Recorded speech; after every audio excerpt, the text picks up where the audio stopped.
Do you love me? Do you love me? Did you miss me? Did you miss me? Welcome back, welcome back, welcome back. And yes, baby, we are back on that grind like I told you, because we are getting into Sex in the City, Season 3, Episode 2, Number 2, Politically Erect, written by Darren Star. And by the way, we're getting closer to him actually leaving the show. I believe it's coming up to the next few episodes before Michael Patrick King takes over. So, I am still in my bedroom. I haven't really figured out where I'm going to film permanently. It is looking like the basement, but I still have to get some stuff ready down there. But I'm really comfortable. I don't have a green screen behind me. I still have my green screen available for when I want to use it. I may not use it for long term. I was using it in my apartment in Miami because it was in disarray and I was packing for many, many months and it just didn't look kosher to put on film. So I'm just really chillaxing. I'm happy. I'm comfortable. It's early in the morning. And I have natural light coming in, which is amazing. I have 2 beautiful windows in my bedroom, so I'm really excited. So I haven't filmed a Sex in the City yet. I only did the first one for season 3 for the new year to open up the new year. I hope you all caught that. And if you haven't, because you're new to this channel, hi, my name is Lena. And here we review predominantly right now Sex in the City, the early years, before the recap of And Just Like Crap.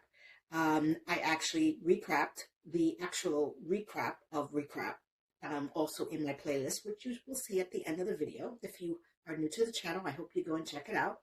And because of my wonderful community who wanted me to go and take a look again of Sex in the City before it became a debacle, we're going to go through each episode season by season, and we are in season 3. And if you want to check out those videos for season 1 and 2 for Sex in the City, it's also in my playlist.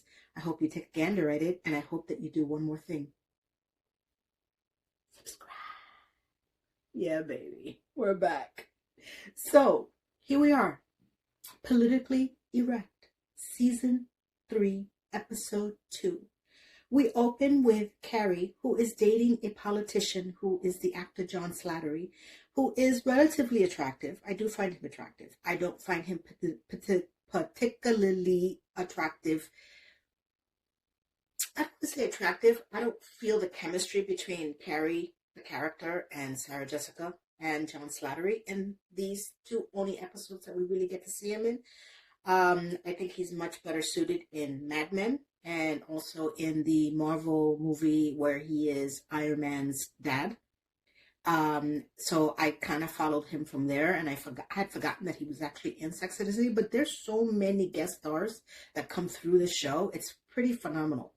And another thing that I did notice is that before, and I know this is a trigger word for many people, myself included, before the word woke became the soup du jour for many people on the internets, YouTube's, Instagram, TikTok, just in general, this show, I wouldn't have considered it woke. I didn't even know what that was. And none of us did when we watched this show. But I have to tell you, going through these episodes, I really realized how many different things they touched upon. Things from three ways with gay men, 3-way with conventionally heterosexual people, short people, tall people, all kinds of people. I actually think that it did a really good job covering everything before we were so sensitive about these issues, which is very interesting. So for this actual episode, I'm going to call it 2 words that were used in the episode. Carrie, the princess, and the P-E-E spelled. Samantha and the Smurf. Charlotte is going to make her way to become elected wife by the end of the season.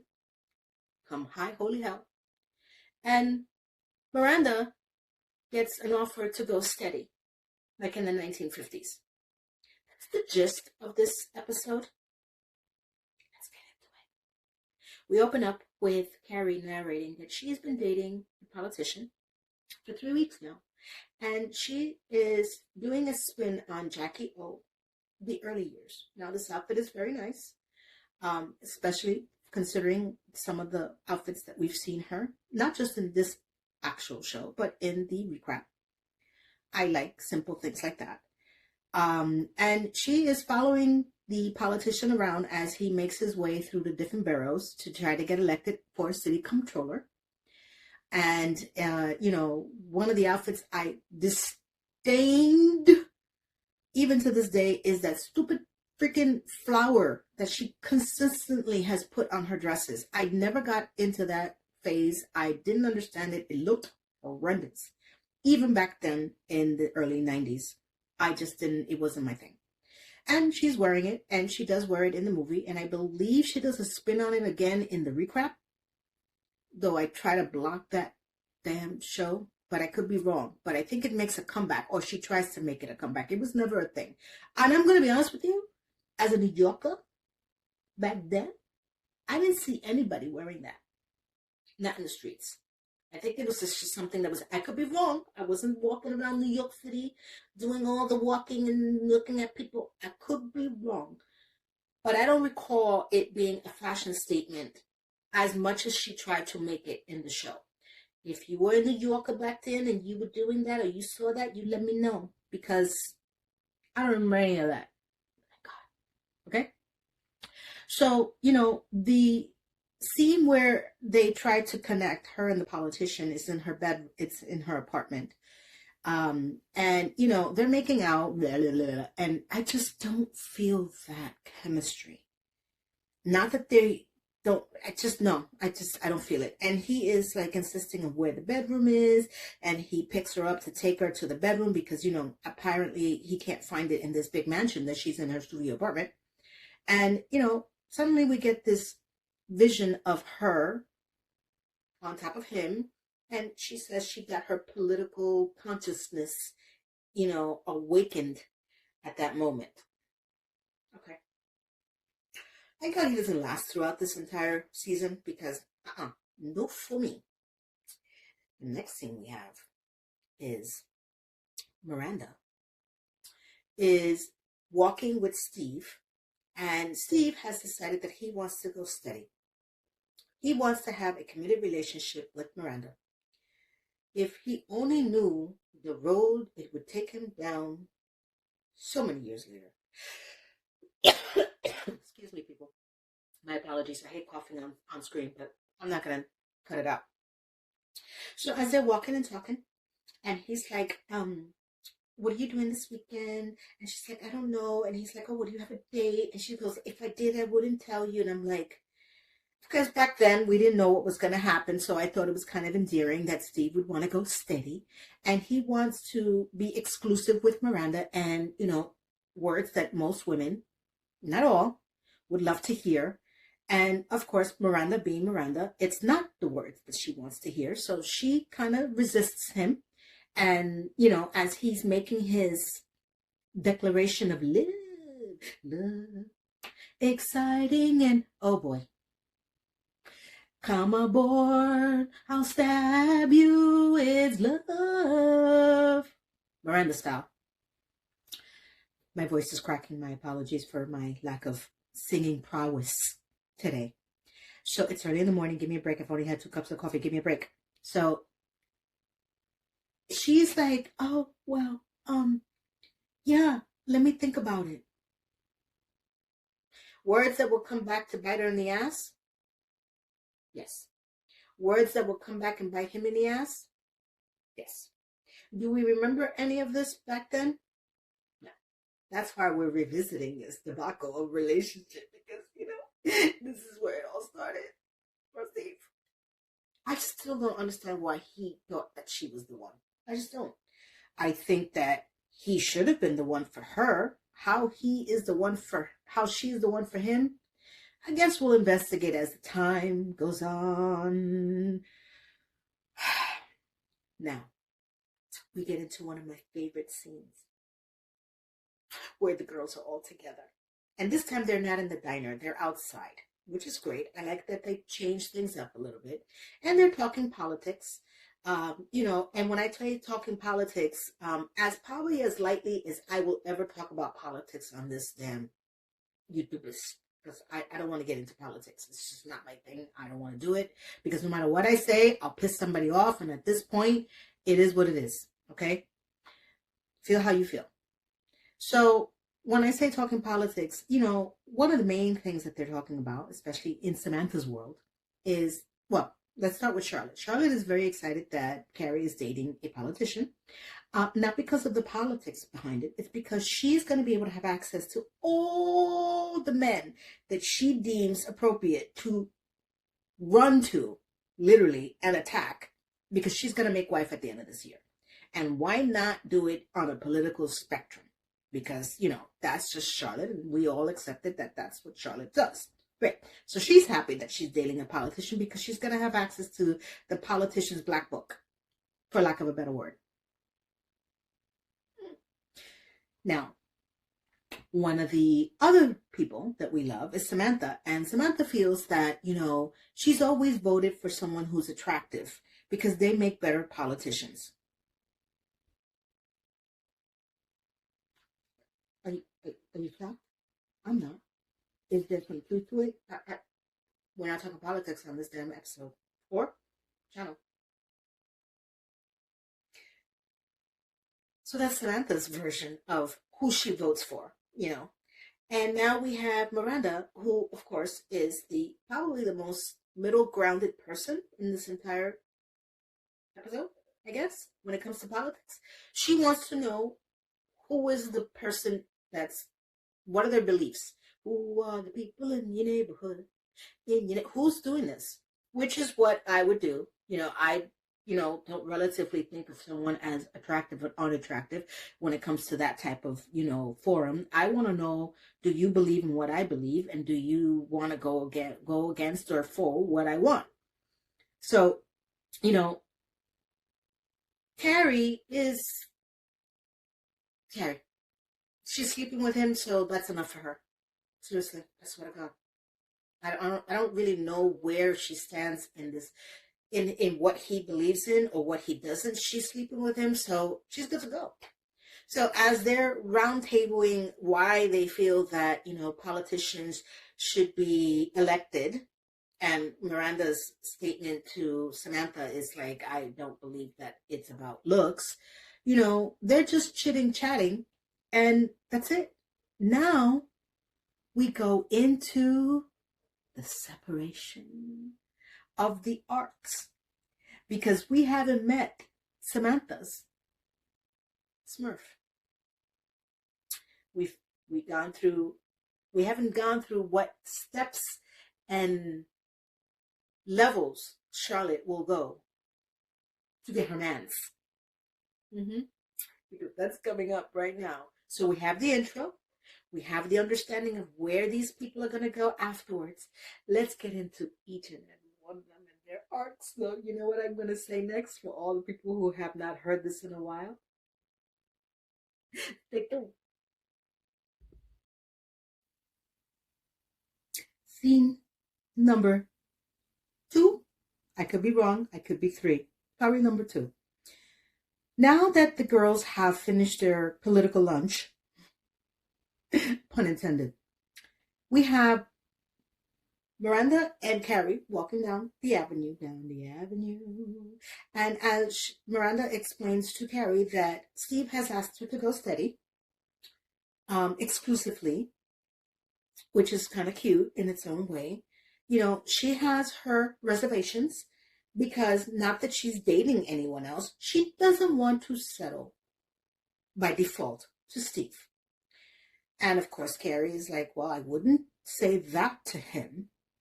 And, she's like, well, how many men are you dating? And Miranda's like, well, what does that matter?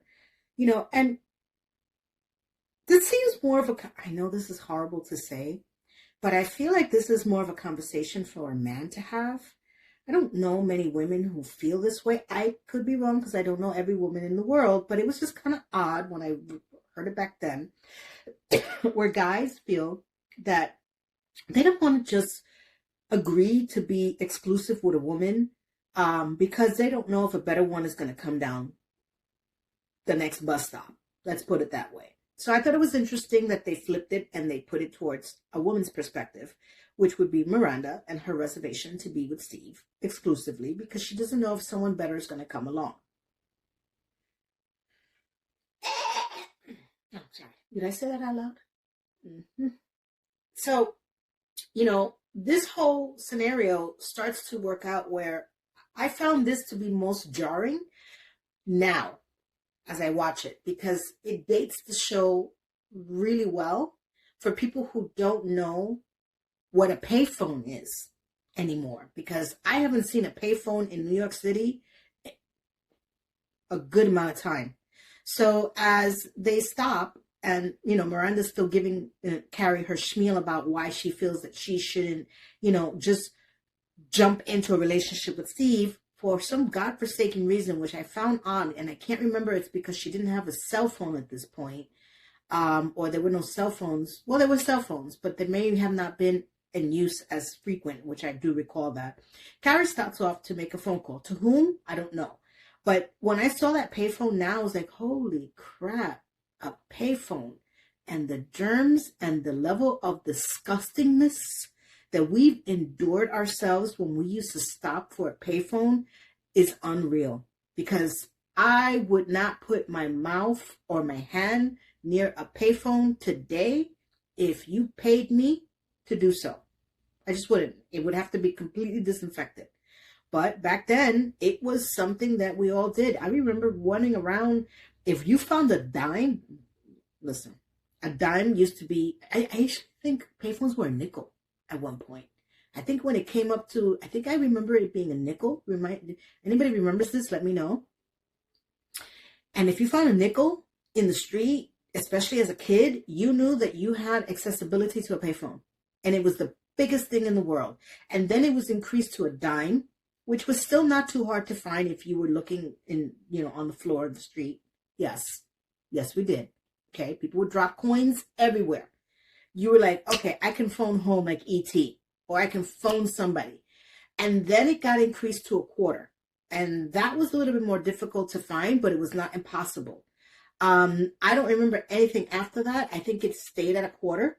But there was a point where we weren't even using payphones. Well, I actually think that they removed most of the payphones. I don't think they're all gone, but a lot of them are gone. And I also remember this because it not only was the short payphones that we see Carrie utilizing in this episode. You got to go back to all the way in 1977, 78, where Superman was the thing. Christopher Reeve, God bless him. And I was a huge Superman girl. Okay, DC Comics, that's me. Wonder Woman. Superman was he was the father of my children in my mind. And they had the long payphones where you actually walk into the booth and you utilize those. So watching the payphone scenario in this scene was such a throwback. And that's why this show will always have that dated kind of look to certain people who have never seen a payphone in their lives and they're getting into the show now. I don't know if anybody else would notice it, but I did. So we don't know who Carrie's speaking to, but one thing that does come up is that she tells Miranda she should make a list of pros and cons of why she should date and not date Steve. And I know this is the first time, but this happens twice. This is not the first list that she makes, the pros and cons. Of course, I didn't remember it because it happened in the movie version where they had to make a decision because he cheated on her, as you well know. And the psychologist or the marriage counselor, whatever the hell they went to, said to make a list, and which is longer will determine the pros or cons if they're going to meet on the Brooklyn Bridge.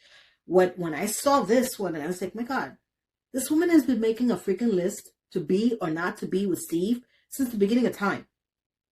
And she thinks it's a fabulous idea of making a pros and cons list. I'm like, oh, here we freaking go. Like, maybe I'm jaded. But if you have to make a pros and cons list, not that there's anything wrong with it, maybe it works for some people, but at that point,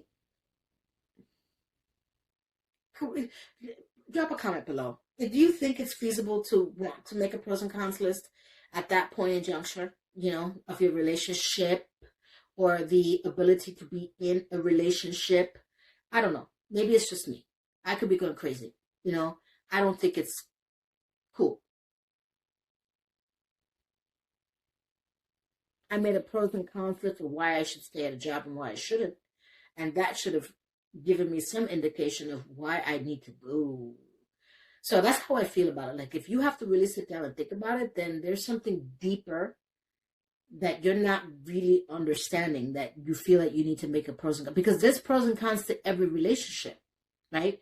And there's never going to be a list that's going to balance it out unless it's a very abusive relationship, which you should not be making a pros and cons list. You should get the hell out of there, okay? But a pros and cons list is more like I'm going to give in and a compromise list. What am I willing to compromise? Religion, compatibility, in and out of the bed. Do I like you as a person, in and out of the bed? Can I deal with you on days that we're not sexually active and we are living together and we can be friends? Do I like the things that you like? And am I okay not liking the things that you like, i.e. sports? And can you feel the same way about me? Like, if I want to go out and do something that you don't predominantly like, but because it's a compromise in the relationship, do you like it? Is it okay? Like, it's not going to break you, like, I don't know, thrifting. Some guys don't even like to go to Costco's with their wives. They hate it, but they do it because it's a compromise. Some women don't like Super Bowl Sundays or Sundays watching sports or Mondays, whatever, Monday night football. Can you live with that? Is that a deal breaker? To me, a compromise list is still more sensible than a pros and cons, because the pros and cons to me is just more, I don't know, derogatory. Like, if I know that, and again, because this is more politic type of episode, what are your stance on politics? Are you a Democrat? Are you a Republican? Are you in the middle? Are the leftist or rightist? Those play big roles in relationships. They do. You should be equal-minded. Religion, are you Catholic? Are you Protestant? Are you Jehovah's Witness? Are you, Jewish? Do you celebrate Christmas? Do you want to celebrate Christmas? Do you not celebrate it? Like, how do you want to raise the children? To me, that's not really so much as a pros and cons. It's more of, how is it a make or break, and can you compromise somewhere in the middle? Because if you make a pros and cons, to me, a pros and con is like, let me see if I can put this into words. Something that what Miranda is going to bring up in this episode, where it's like, are his jokes funny? Does it matter? Does he pick his nose?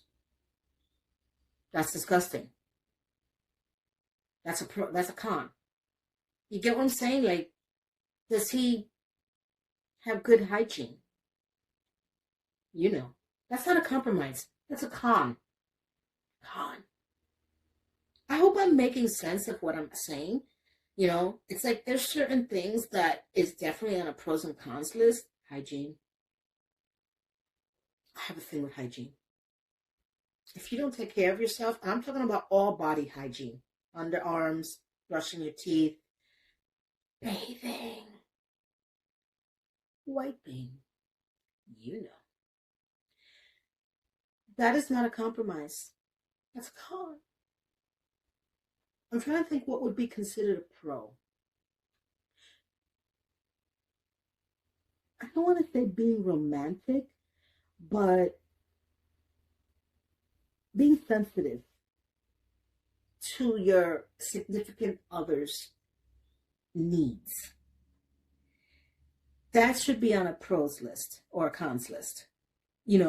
For the women, men knowing their ladies' days and their time of the month and being very conscientious of it not being who they are at that moment, It's just their monthly friend visiting that wreaks havoc.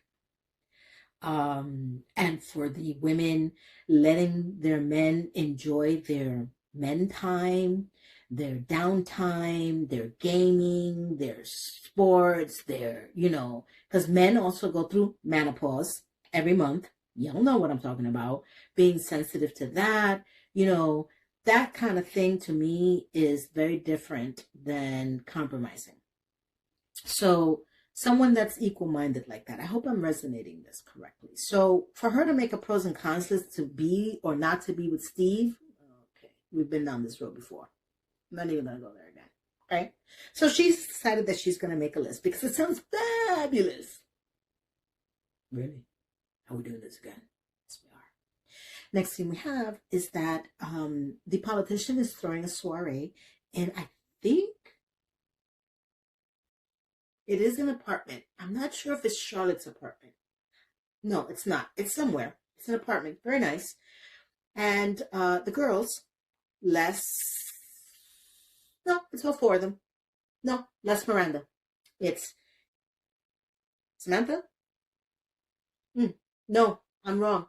Backtrack. I'm not going to edit this. Once we go through the scene of the list, we have now Samantha and the Smurf. Oh my God. Samantha and the Smurf. Samantha's at a bar. And she is greeted by this guy, which you'll see up on screen. And he's making a play for Samantha, and he's very aggressive. And she notes that he is very aggressive, though his one line is tacky. And she says, it's a very tacky line, how long you've been using that line. And that he's very aggressive, and that she is like, he's like, I like to be aggressive because I run a hedge fund. And when I see a beautiful woman, I like to make sure I tell her. And he's going on. And Samantha's becoming very impressed because she feels good, as Carrie narrates, that with all the beautiful women to the left and the right of her, he decided to choose Samantha. So as they exchange business cards, which, by the way, do we still exchange business cards in this day and age? You know what I'm talking about.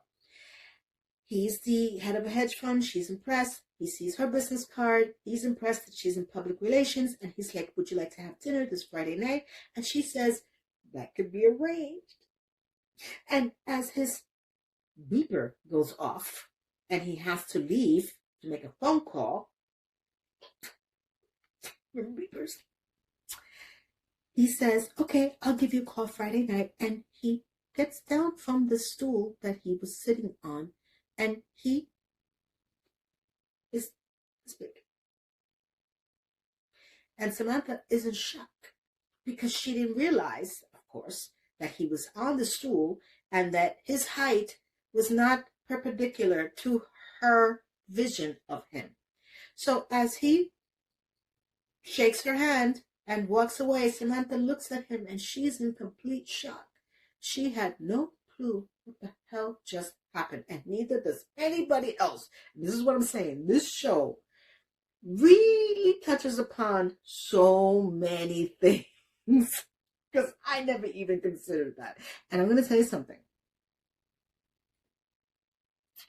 I didn't realize how many short men there are until I moved to Miami, Florida. I'm sorry, but I was shocked how many short men live there. And when I say short, I'm talking about 5'1", 5'2", maybe pushing 5'3". After a few years, I got accustomed to it. So when a tall person came in, 5'6", 5'7", 5'8", 5'9", I was like, whoa, towering inferno. But if you know what I'm talking about, if you've been there. It is something to be seen. So when I saw this now, I was like, that is average size in Miami. I'm sorry. Let me know if anybody else has noticed that, if you've been out there or you lived out there and you're now back. You know what I'm talking about. Samantha and the Smurf. So let's get into the next scene. And if you're enjoying this content, 2 things. Number 1, subscribe for more, and stay tuned for the next scene. Scene 3. And oh my God, please forgive me. I did not realize for the first two scenes, I didn't have my microphone connected, though you will hear me, but it's a very echoed version. And now I have my mic connected, and I feel so bad because I played it back and I can hear the echo. What a difference a mic makes. I'm not going to re record it. I'm going to try to enhance the sound in the app that I use, which is Canva, to do these videos. And hopefully they come out a little bit more clearer. So you will notice a difference between the first two scenes that I recorded plus this one, which now I have my mic and you're going to hear a lot more clarity, though I have a frog in my throat, which by the way, you will hear more clearly too. So please, please forgive me. This is what happens when you are when you're recording in a new environment and you haven't done this in a while. And I don't know what the hell I was thinking because everything was charged up and I normally click everything in and check. I just don't know. I think I was just got so excited about coming on camera. I forgot. I'm sorry. So I hope that I can get the other two scenes a little bit more clearer as this one is much. So let's get into the scene. Now it is a political fundraiser. It's not in any of the women's apartments. And the scene opens with Samantha declaring, what's the difference between a short person and a midget? And it's Samantha, it's Carrie, and it's Charlotte, and they're trying to figure out, well, what do you mean, a little person? And this whole scene is politically incorrect while we're naming the different types of variation of short people as what Carrie stipulates. And, poor Samantha is like, well, then I met the most shortest person in the world. And she feels bad because she agreed to go on a date, but she doesn't want to tell him no, only because now he's a munchkin. So we went from little person, short person to munchkin in less than 2 minutes. So Charlotte, in her infinite, wisdom, stipulates that anything under 5 feet is just unacceptable. Okay. And that she's off to mingle because these soirees don't last more than 2 martinis. Because as what Carrie narrates, she's on a mission. She's going to make wife. She's going to be elected wife before the end of the year. And, do we disagree on this? No. Off goes Charlotte. So now Miranda comes in with her want to be steady beau, Steve. So off goes, Carrie to greet them as Samantha is off, doing her thing. So now we meet up with Miranda and Steve, and Miranda wants to know why is she backing this person up, the one that she's dating, and which is correct. Like I said, she wants to know why she should give them her vote or him his vote. And unbeknownst to me, Carrie does actually iterate 2 reasons why we should vote for him, we being them. 2 reasons why I don't remember. I think one was what about the Board of Education, another one about some corporate stuff, blah, blah, blah. At the end of the day, the last thing that she gave a reason was because she's sleeping with him. And that got Steve's vote. How many people have voted for that? Just because somebody's sleeping with somebody. I'm just saying, it's a possibility. So as she introduces them to her new political beau, Steve makes a joke while being introduced to him that if you get elected, if I elect you, can you help me out with some, overdue parking tickets? Can you get them, erased? Which is a common thread that most people ask. Believe it or not, it's true. And, no one is laughing in the group. And he's like, Miranda looks at him like he's a ding dong or a doofus. Because remember, ding dongs are the girls for my OG watchers and doofuses are the guys. So I always sometimes forget that. So she looks at him like he's a doofus and he's like, come on. He knows that I'm kidding. And, the political guy gives a thumbs up. So whack. Showing my age, right? And, he goes off to go get a drink and the political guy goes off. And one of the things that Miranda tells Carrie, the dumb jokes. Con. Because she's on a list mission. Then she looks at Steve, cute butt, pro. Do you see what I'm saying here? What is the purpose of this list? There is no, so he has a cute butt. That covers a majority of people, but he tells dumb jokes. If I were to erase every person that made a dumb joke, I would have never had my son. Let's just put it that way. I would be alone. Oh, so that's Miranda's beginning of her list. Now we have Samantha, who's speaking to someone, and I want somebody that's familiar with this show to correct me if I'm wrong. She's speaking to a woman. You only see the back of her head, and she says, I don't believe in the Democratic Party and I don't believe in the Republican Party. I just believe in parties. So this woman turns around and gives a face like, oh my God. I feel that this woman comes back as Miranda's nursemaid in when she has Brady. I don't know why. I could be wrong. And when we get to that scene, I want everybody here to remember, or if you remember this distinctively now, drop a comment below. Because that face, I saw her, I was like, why does she look familiar? I could be completely wrong. I'm not going to look it up because I want to be surprised, or I want someone in the comments to tell me, in my community, to tell me, you're right, she is the same one that was taking care of Brady. And, you know, I think Samantha opens the door, Carrie opens the door, and I don't know, her face just reminded me of her. Okay. So that's, that's Samantha mingling for a party. Now we have Charlotte who's talking to a guy, and obviously she's flirting. And I would say he looks very interested. And I don't know what crap they're talking about that somehow got into comic books. And all of a sudden, this woman shows up and he goes, oh, honey, meet Charlotte. She owns a gallery downtown. And I'm going to ask the question again. Does this woman not look familiar to you? Does she look familiar to the woman that was in season 1? I want to say Peter Pumpkin Eater, the one with the big peppermill penis wife. She looks very similar to her, if not the same actress. Again, I could be because I've watched this so many times and so many people come in and out, but her face, there's something very familiar about her, whether she's in this show from that time, and I could be wrong. Again, let me know if I'm crazy. Well, wait, I'm crazy. I'm putting it out there. Let me know if I'm wrong or right. But does she not look like the same person that was in that scene? It's early in the morning, people. I need your help. So Charlotte is upset, not upset, but disappointed because she's, taking the 10 minutes to talk to this guy, and she thinks she's making headway with him because she's going to be elected wife. And then all of a sudden his fiance shows up. I'm like, why are you sitting and talking to her? Like, you were flirting. I know when someone is interested in someone. You man whore. So now we have the next scene, which is, of course, Stanford. Oh, Stanford. Stanford shows up, and Carrie is happy to see him. And so she goes up to him, and he says, I can't stay too long because I have tickets to the vagina monologues. And Carrie's like, why?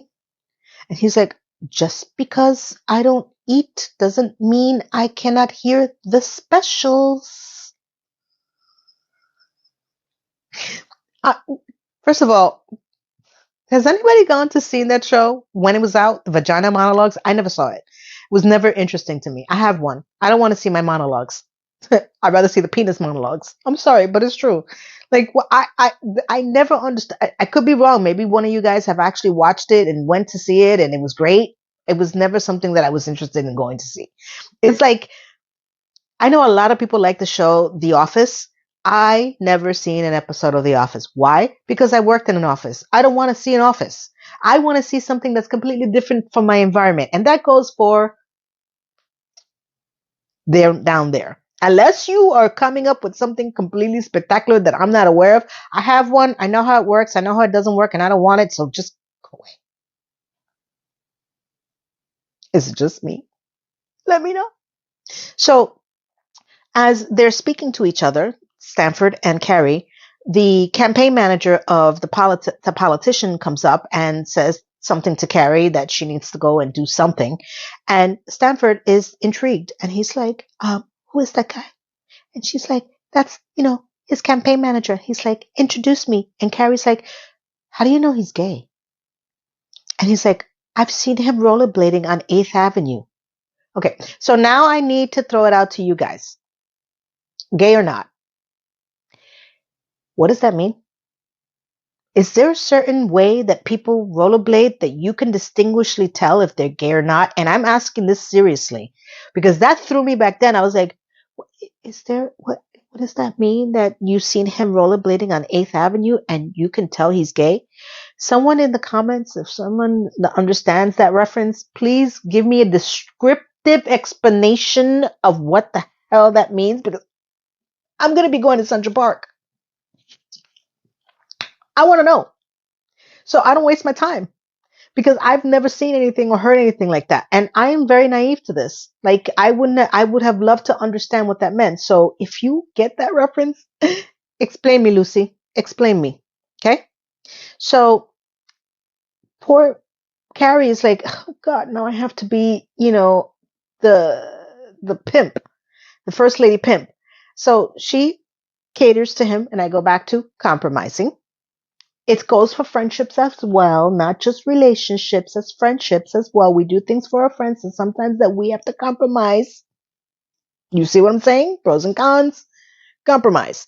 So she goes up to the campaign manager, and she says, you can say no if this is uncomfortable, but there's someone here that's interested in you. And he's like, okay. And he's like, it's a guy. And he's like, okay.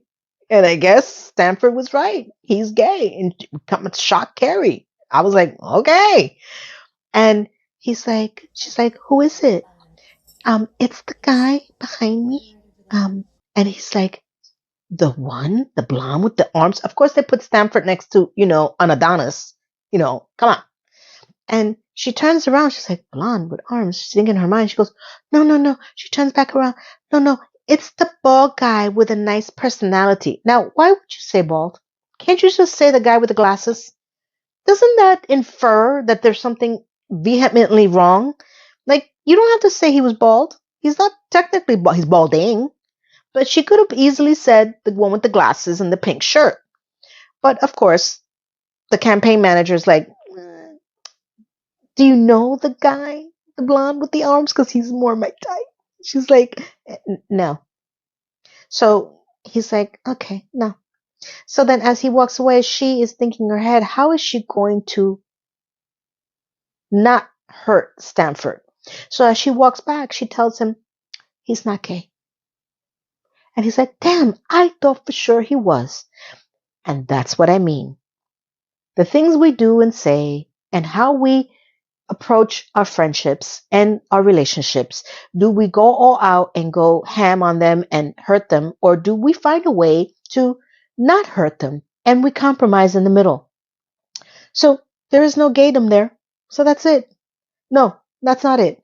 We have Charlotte. Charlotte and, a comic book guy, because that's what they were talking about. I don't know, something about comic books, and he was so uninteresting with the fiance that just popped out of nowhere. So Charlotte's drunk.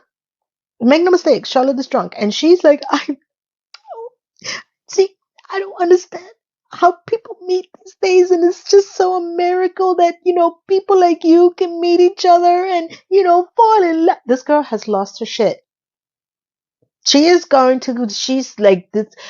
I forgot how desperate Charlotte has always been.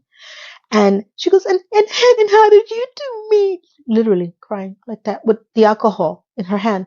And they go, oh, well, we met at this party that was given, that we bring people that we're not interested in anymore. And then, we bring them to this party and find out if other people are interested. So you bring your ex-boyfriend or girlfriend to a party. It's called pump and dump. That's the only thing I can equate it to. Like you pump them and then you dump them. But it's a coordinated effort because you both agree to being pumped and dumped.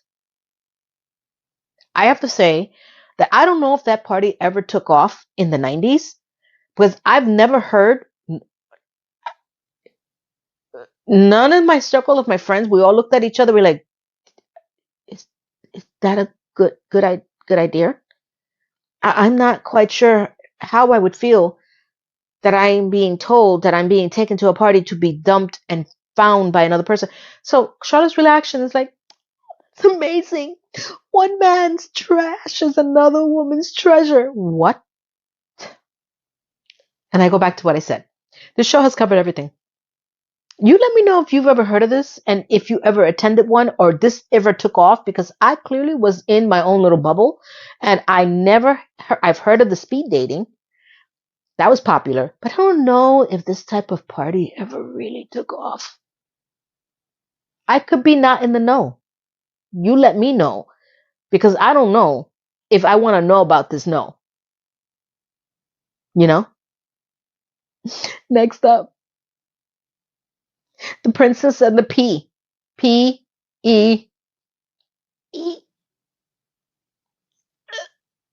They don't. Ah, the night is over. And we are greeted with the fact that Carrie and Mr. Politico are in bed and he raised $6,000 that evening for his campaign and it really got him in the mood. And as they're laying in bed after they've made love, you know, trigger warning sign here. He is very happy and he wants to know if she is satisfied. And, you know, I'm going to tell you this. The second anyone, male or female, says that, it's because there's a question that's going to come up. There's something that they want. And I knew it back then, and I reinforce it now. He's like, I'm very satisfied. Are you? Are you satisfied? And she goes, I'm very satisfied. Is there something that you want me to do? Are you not satisfied? And he goes, no, no, no. I'm very happy. Except for, and there it goes. The minute someone starts to say these things and then they say, I'm very happy, get ready. Hold on to your knickers, baby. Because they leading into what we now know is what they really want. And he's like, except for one thing. And she goes, what is it? Innocently. I want to take you into the shower. I want to get you all nice and squeaky clean. And then I want you to pee on me.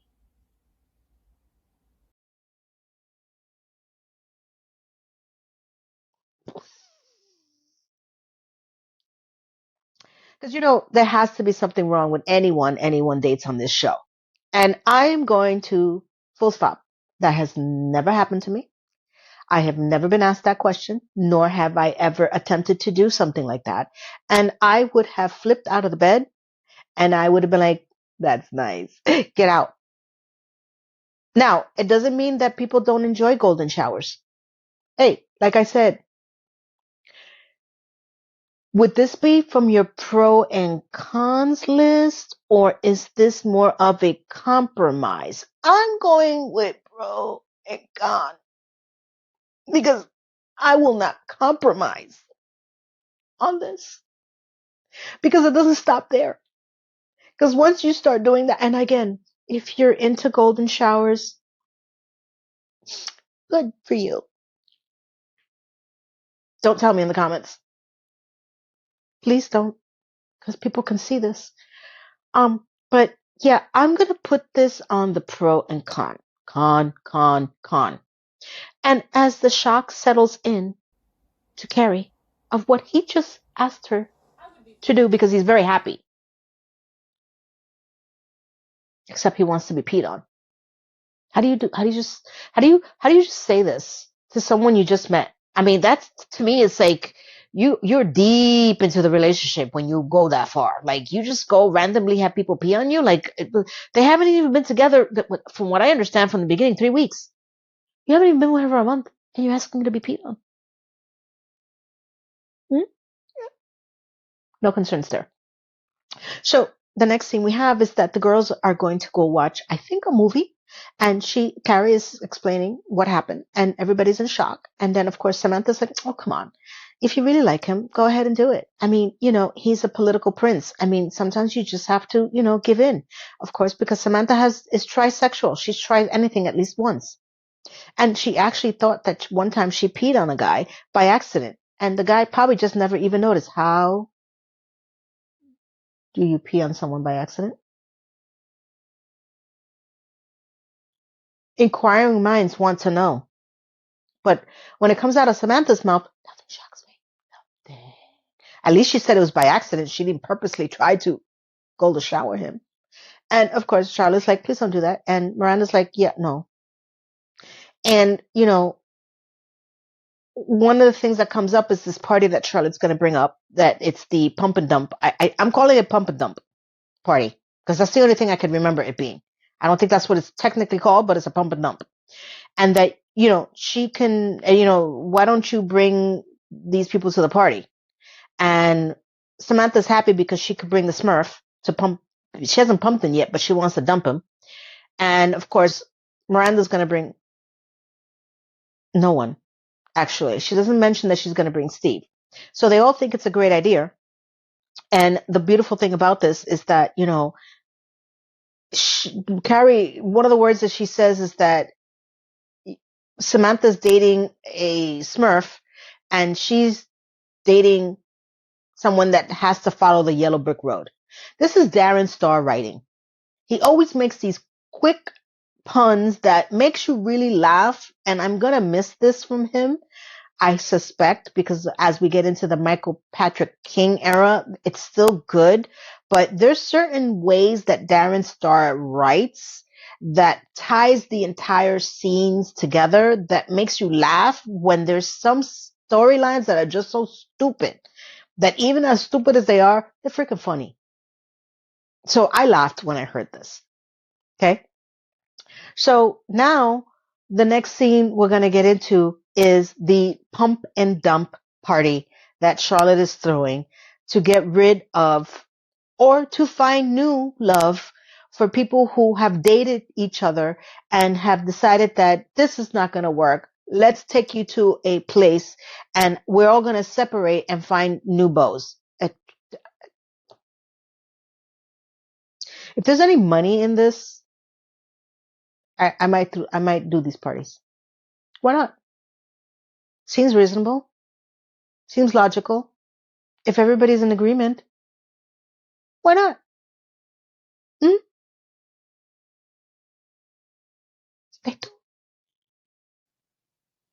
It's time for Charlotte's pump and dump party, which she's calling used party. I'm calling it pump and dump. So as the party commences,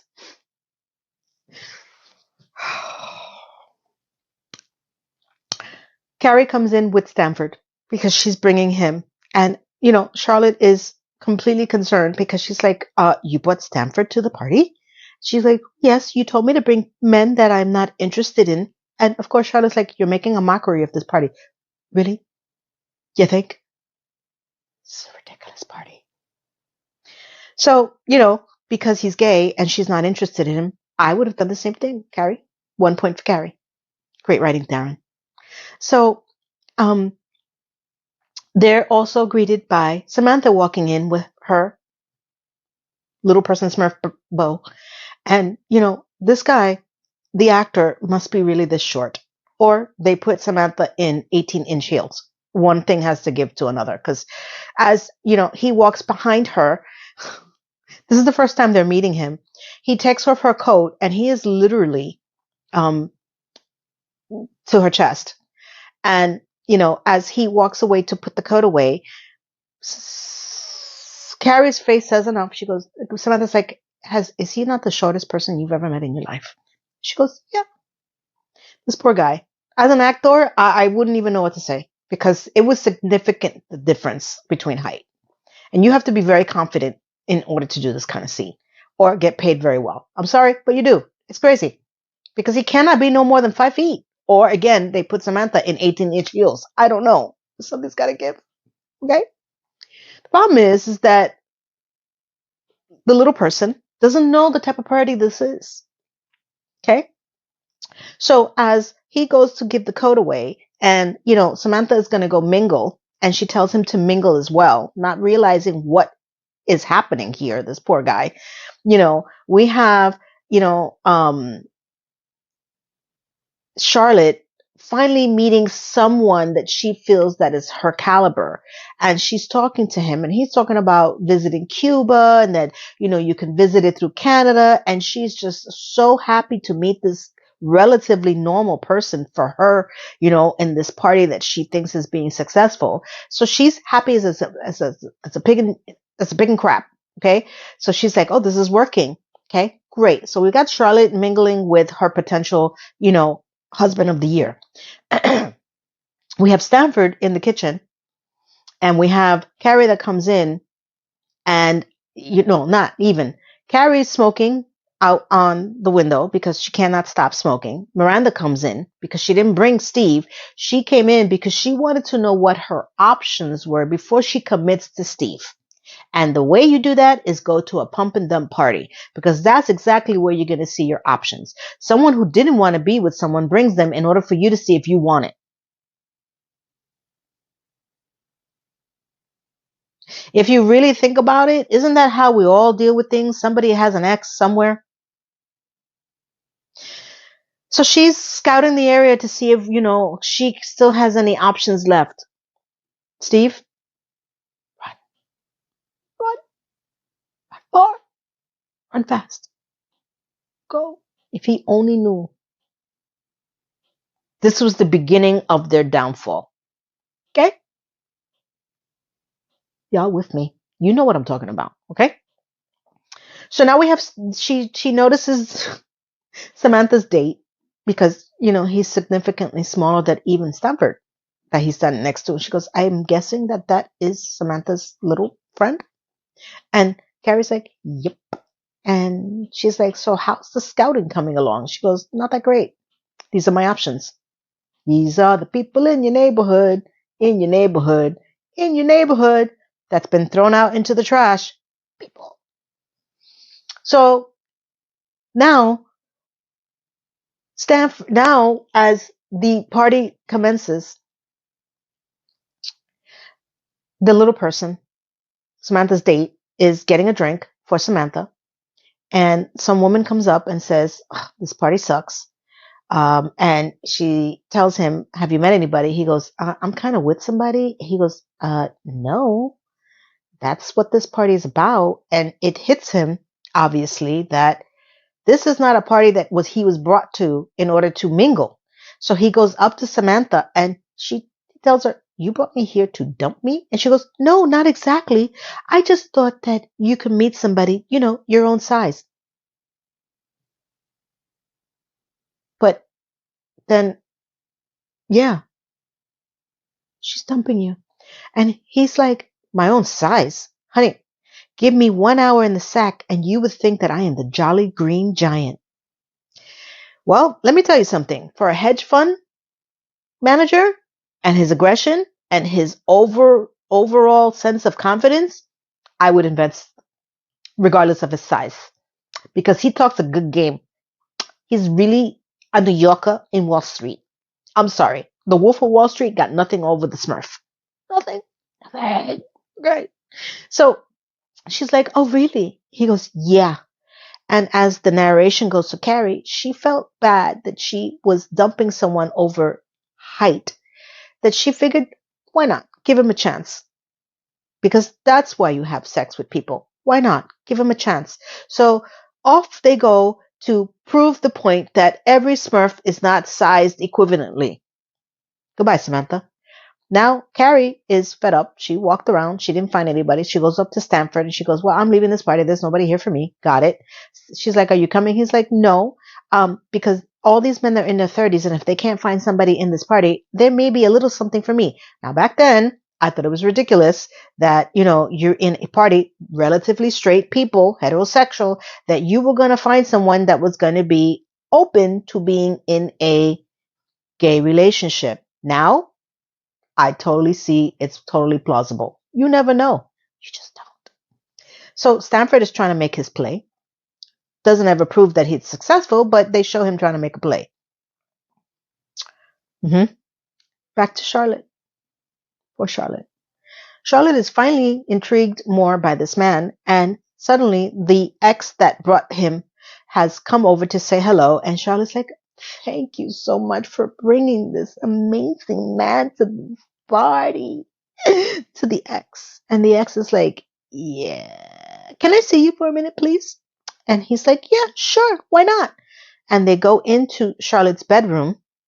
And the next scene you have is that they are getting it on. She flung him onto the bed and they just started going at each other right there with the door open in sight of everybody and Charlotte. Charlotte looks in and she goes, oh, apparently the ex didn't like the fact that the ex found someone, Charlotte, and was actually working this pump and dump party and it was going to be, successful. So she was enlightened and decided that moment right there in front of everybody with the door open on the bed to pump him, not dump him. And now you see why I said pump and dump. You see how I come full circle? Charlotte lost again. Next scene, we have Samantha and the Smurf. So Samantha is in her boudoir and a change will do you good. A change is playing in the background. And, he is right here and she takes off her top and he starts to motorboard her. And Samantha starts to laugh. She's getting, tickled because that's what I have to call it, tickled. He flings her onto the bed and jumps, and all you see are feet, Samantha's long legs next to his short little legs, and they don't really show what happened, but you can gather because the narration says that it was Samantha later said that it was like sleeping with a horny Smurf. And there you have it, people. Smurf. Samantha and the Smurf. Because she said it, she coined it, I used it, there it is. Okay? What the hell's going on here? This is what I'm saying. This show has touched every possible scenario that we can think of. Okay? So Charlotte lost in her pump and dump party. Miranda could not find anyone successively different than poor Steve. Stanford is making a play in case someone is willing to be with a gay man. And we have the Smurf and Samantha. I think I said that. Now, the next thing we have is apparently Steve and Miranda are in bed together and they're getting it on. And as they are finished, Steve says, I don't want a quick answer on this monogamy thing. I know that you need to take your time, but I just want to let you know that I really do care for you, Samantha, God bless her, Miranda. And hey, by the way, I love you. And that was when she turns around. And as it narrates, it was the one pro that Steve had. So now, because he says, I love you, not anything else, just I love you, has made the list complete. The pro list is longer than the con list. And now she will not be looking for any alternative. And she is going to get into a relationship with Steve. And this is where it starts to pick up for them. If I would have known then what I know now, that I love you would have been it, I would have told them to say it a long time ago. If only it would last. But now we get into it. Now let's tail end this bad boy because does it get better from here? Oh my god, it gets freaking hilarious. Okay, so stay tuned. Let's cap this bad boy off. After the proclamation of love from Steve to Miranda, who has now made it that they're going to be exclusive, the next scene we have is the final version of Samantha and the Smurf. A couple of weeks later, she has decided to go out to dinner with her little person. And he actually tells her as they're having dinner, I'm going to go to the little boy's room. Really, dude? You cannot say men's room. You have to dig in and lean into the stupidity of this. Of course you do. And she sees his jacket and it says Bloomingdale's boys department. And that freaks Samantha out Because this one thing that he goes to the little boys' room. It's a definite other thing that he shops at the boys' department in Bloomingdale's. Oh my, he was hilarious. Okay. So she gets herself up and she starts to walk out, and little person comes out and he goes, "Hello, where you going?" She goes, "I'm not feeling well. I need to go home." He goes, "I'll take you," aggressively, for a short person. And she's like, "No, no, no, no, no, don't." He goes, "Excuse me, what just happened in the 5 minutes that I left to go to the boys' room?" And she's like, "I'm not really sick." He goes, "So what's the problem?" She goes, "Listen, this is not going to work out. Okay. It's one thing that if you go to the boys' room, it's another thing that you shop in the boys' department." He goes, "And the clothes are cheaper and they fit me better." Reasonable answer. I can see the fitting better. And yes, it's less expensive because, as we all know, men's fashion is very expensive, frugal, still utterly ridiculous. And he's like, "Where do you shop? In the big and tall horse show shop?" And she's like, "You're just a small person with a big penis." And he's like, "You're just a woman with big breasts and a lot of ample leg room." Can't say too much. And it made Samantha laugh. And that's what got Samantha. She decided to go back to sit down to dinner with him, okay? Because there's one thing that he had. He made her laugh. Now, the relationship only lasted 2 weeks, which, by the way, for Samantha is a long time as is stipulated, but she gave it a chance. Was it ever going to work out? Really? Did you see what's happening here? It's not going to work out. But I give her credit where credit is due. She tried. He made her laugh, which at the end, as we all know, as we get into relationships, I go back to what I said. Do you like the person? Is it more than just sex? Is there more than just chemistry? Because at the end of the day, a lot of those things do change, may not fade, but they do change over time. Does he make you laugh? Do you like being around him? Can you stand his quirks? Whether it's political, religious, whatever it is that you consider a quirk. Because if you can only be with each other during the boudoir sessions, does not make a relationship. You need to be able to be with this person outside of that. And if I think personally, a man that can make me laugh trumps anything anybody else has. I need to laugh. I need to be funny. I need to know that if I make a sarcastic remark, that you appreciate it and that you find it funny and that you make me laugh in turn. And I've gotten into many relationships. Now, have they been successful? Absolutely not. I may not be the right person to talk about this, but those are my things. It doesn't necessarily mean that they need to be yours. I'm just saying. Okay. So Samantha had a 2 week rendezvous with a Smurf. Now we go into Politico and Carrie as they are finishing their boudoir session. And Carrie, as they narrate, she's parched because she refuses to drink water anytime around him. And now he is very happy and he wants to go take a shower. So he leaps out of bed. He said, "Come on, take a shower." And it scares the living crap out of Carrie, which, by the way, it would be for me too. I would never pee or shower with a man like that. First of all, this wouldn't happen to me. Let's start with that. No go. But okay, let's give her credit that she's trying. As the shower goes on, she freaks out. She decides to tiptoe to the bathroom. And this is where the compromise outweighs the pros and cons list. Okay. So she's trying to compromise with him to figure out what is the best alternative to this whole the P gate. That's what I have to call it, P gate. Because she gives him three options. One option number one, numero uno. Um, maybe, on occasion, I can pour warm tea on you, to mimic me peeing on you. Option number one. Option number dos. Or maybe during our boudoir session, we can leave the running water on and it simulates the sound of me peeing on you. Amazing compromises. Option number tres. Okay. Or if we get into a more serious relationship, because we're not in a serious relationship right now, we're just discussing the possibilities of what this can turn out to be. On occasion, I can leave the door open while I'm peeing, though I am not comfortable with that, as she states.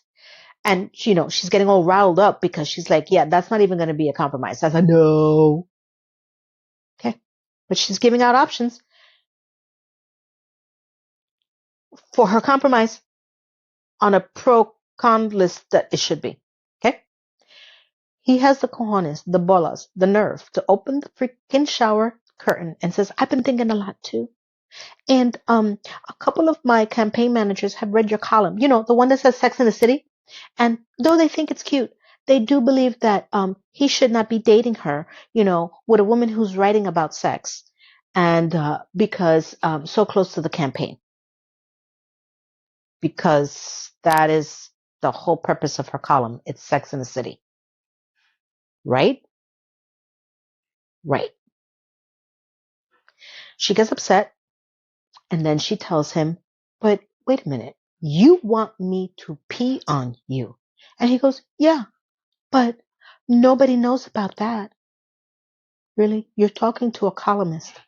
So the next scene you have is that she's behind her computer and she's decided to make a political statement.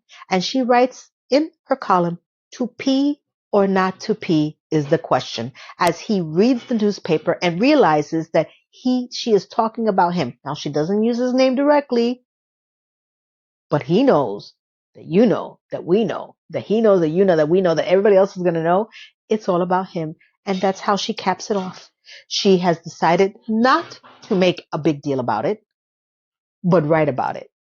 And that's how it ends. Not with a P, but with a bang. Yeah, baby. Epilogue. So this is going to be a short one. I'm not going to tie it in just like crap. I'm going to make a few statements.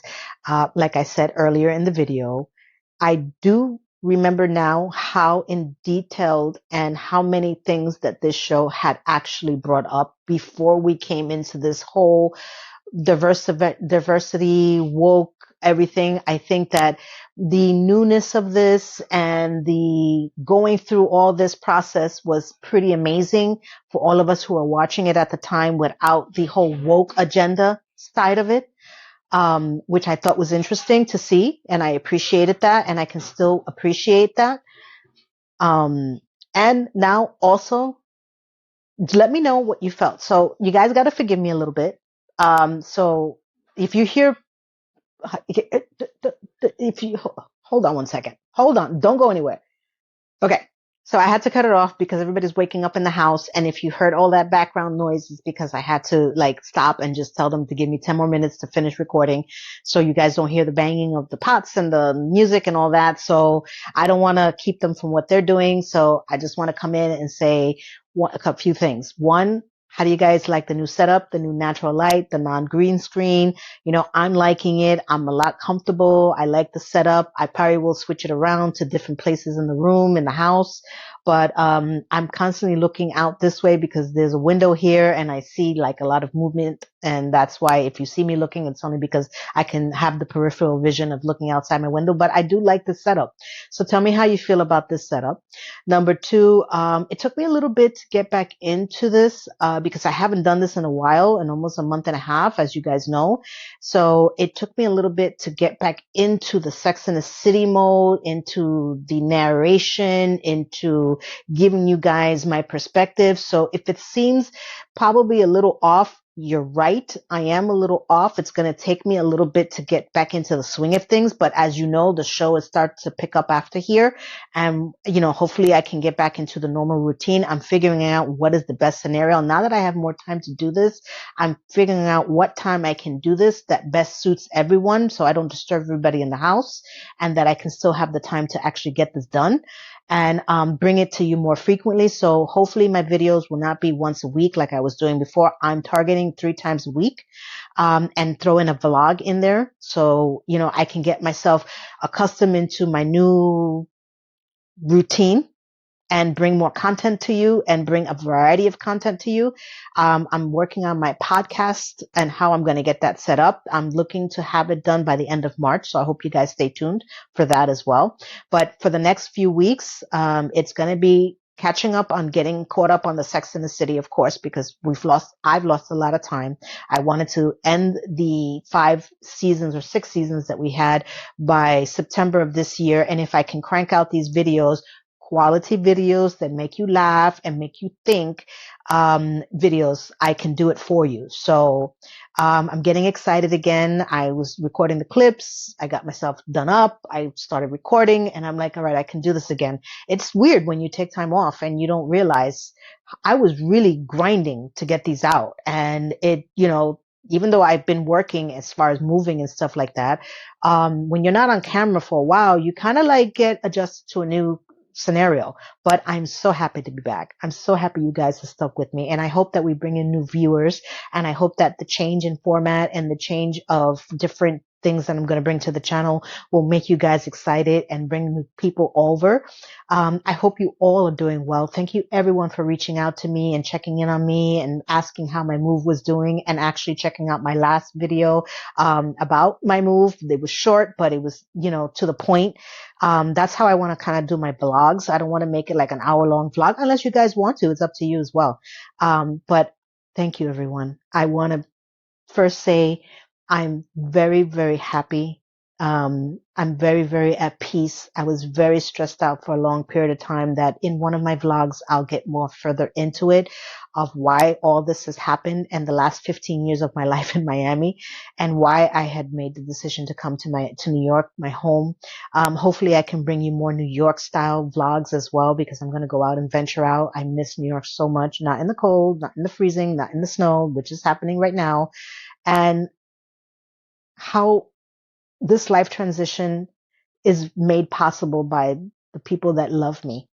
And that means more to me than anything else in this world. And I want to thank everyone. And I hope you stay tuned. And I hope that you enjoyed this as I get back into it and that you you inspire me to bring more in. And I will get funnier as I get more comfortable. So thank you for your patience, your love, your support. And I want you to have a great day, a great weekend, a great week, a great month. And from here to around the world that I reach, have a beautiful, beautiful, blessed day. Thank you. Goodbye.